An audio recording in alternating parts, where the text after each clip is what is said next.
les protéger. Oui. Après ça, on pourra parler de l'usage aussi des caméras pour le chevreuil. C'est bon. Dans l'autre chronique, c'est vrai? Ouais. Pour en faire 2, ces caméras. Oui. Ça roule? Aventure Chasse-Pêche, on vous parle de la bonne façon de protéger vos caméras de surveillance lors de la chasse à l'ours, parce que figurez-vous qu'il y a des chasseurs qui réussissent à se faire voler leur caméra de chasse par des ours. Michel Therrien, comment ça va? bien? Oui, ça va bien. Oui, Très bien. Ben, voler ou briser, Oh, oui. surtout. J'exagère un point, mais là, on s'entend que l'ours a accès à la caméra. Ah oui. Ça abîme, là.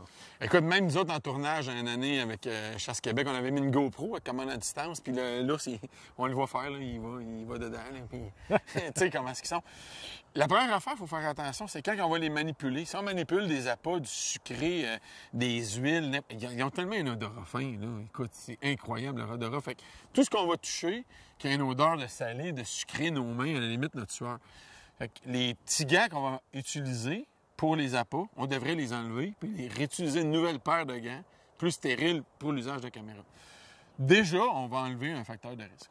Le deuxième élément, des fois, ils vont monter dans l'arbre.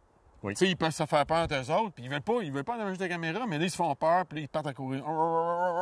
Puis ils partent à courir, puis là, ils montent dans l'arbre. Si ta caméra dans cet arbre-là, ils vont monter dedans, puis ils peuvent l'accrocher, elle peut tomber. Qu'est-ce que je suggère de faire, puis ça marche, ça va vraiment bien, là. C'est bien, bien simple, ça coûte rien. Une feuille de plywood, tu mets des vis ou tu mets des clous, surtout vers le bas, parce que c'est souvent en montant qu'ils vont arriver, ou s'il va aller mettre la patte. Fait que tu vas t'installer à peu près une quinzaine de clous tout le tour de la caméra, évidemment dans le sens des piquants.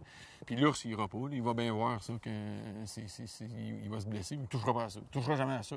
Fait qu'à toutes les fois qu'on a installé un système de même, petite feuille de plywood, tu mets des vis, tu rentres ça dans l'arbre, tu mets ta caméra là-dedans, tu attaches ça à l'autre bord. Toutes les fois qu'on a installé ça, on n'a jamais eu de problème. Jamais perdu une caméra une fois qu'on a installé ça.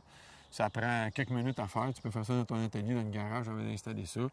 Si c'était compliqué, je dirais pas, mais c'est pas compliqué de faire ça.